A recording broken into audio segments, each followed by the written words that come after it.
मेरी उस मां को, जिसका राजनीति से कोई लेना देना नहीं, जिसका शरीर भी अब नहीं है, मेरी उस मां को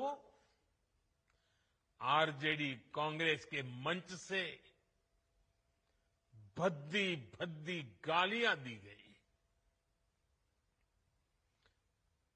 माताएं बहनें, मैं देख रहा हूं आपके चेहरे, आपको भी कितना दर्द हुआ होगा।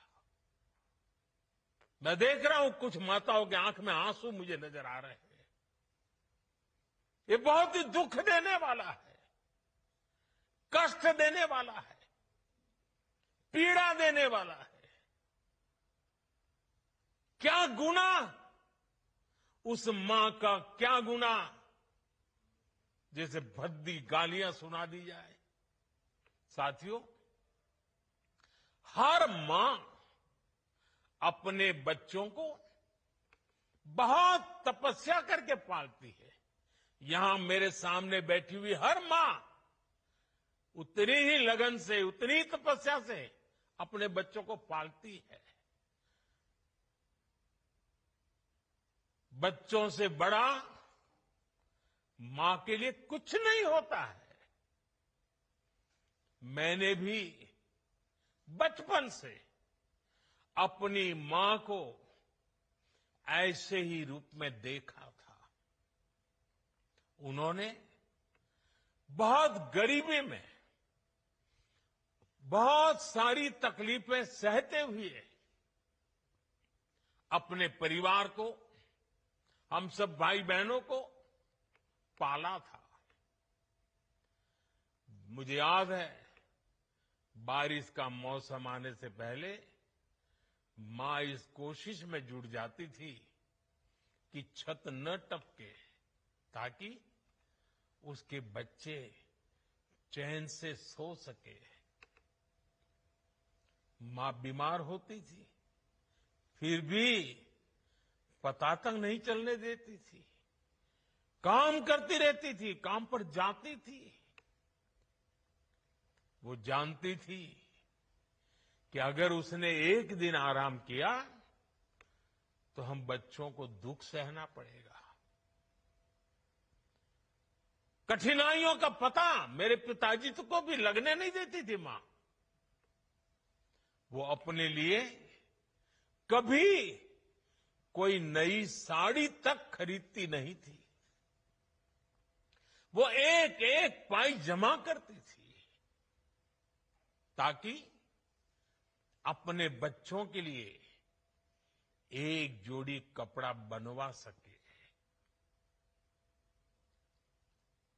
और बात भले मैं मेरी मां की कर रहा हूं, लेकिन मेरे देश में करोड़ों मां ऐसे ही तपस्या करती है। मेरे सामने जो माताएं बहनें बैठी है ना, उन्होंने भी इतना ही कष्ट झेला है। एक गरीब मां जीवन भर ऐसे ही तप कर अपने बच्चों को शिक्षा दीक्षा देती है, ऊंचे संस्कार देती है। इसलिए मां का स्थान देवी देवताओं से भी ऊपर माना जाता है। बिहार के ही संस्कार हैं, और हर बिहारी के मुंह से तो वो बात यूं ही निकलती है,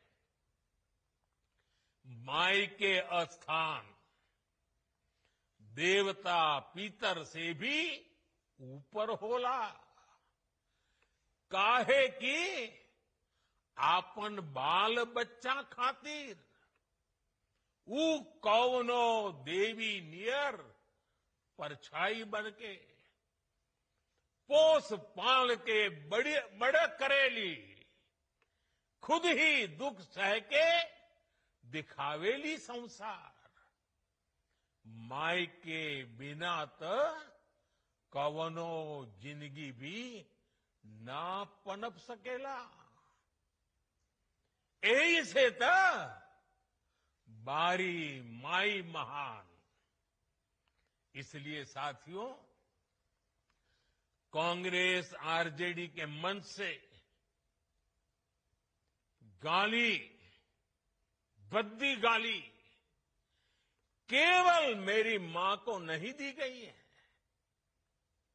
ये भद्दी भद्दी गाली करोड़ों माताओं बहनों को दी गई है। साथियों, एक गरीब मां की तपस्या, उसके बेटे की पीड़ा, ये शाही खानदानों में पैदा हुए युवराज नहीं समझ सकते। ये नामदार लोग तो सोने चांदी का चम्मच लेकर पैदा हुए हैं।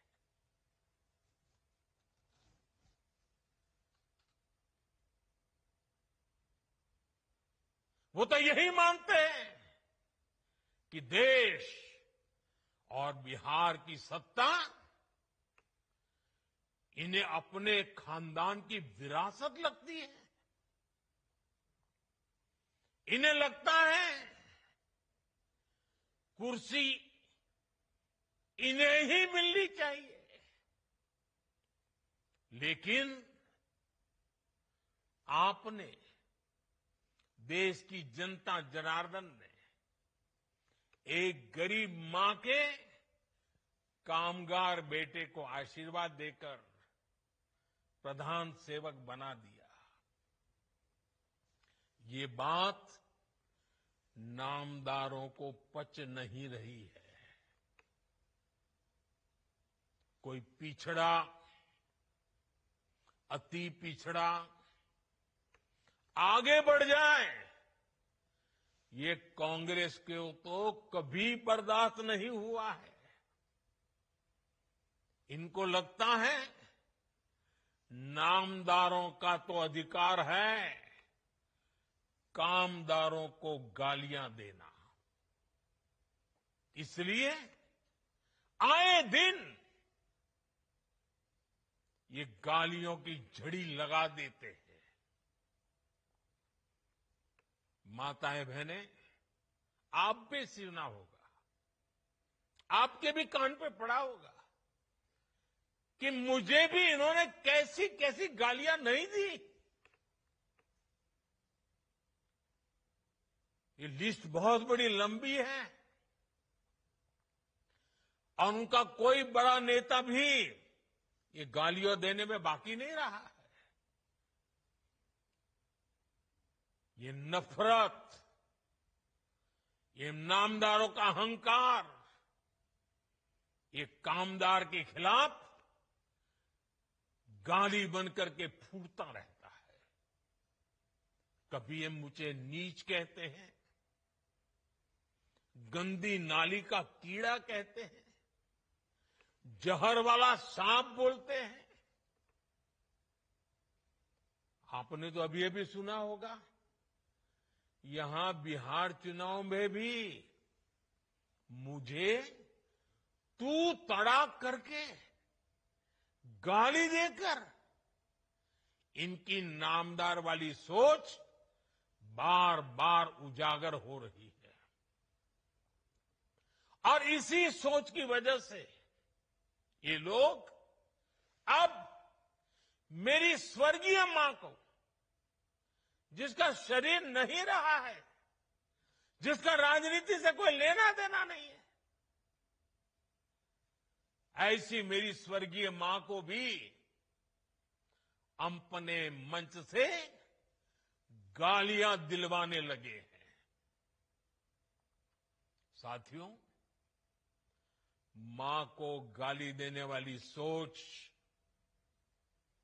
बहन को गाली देने वाली सोच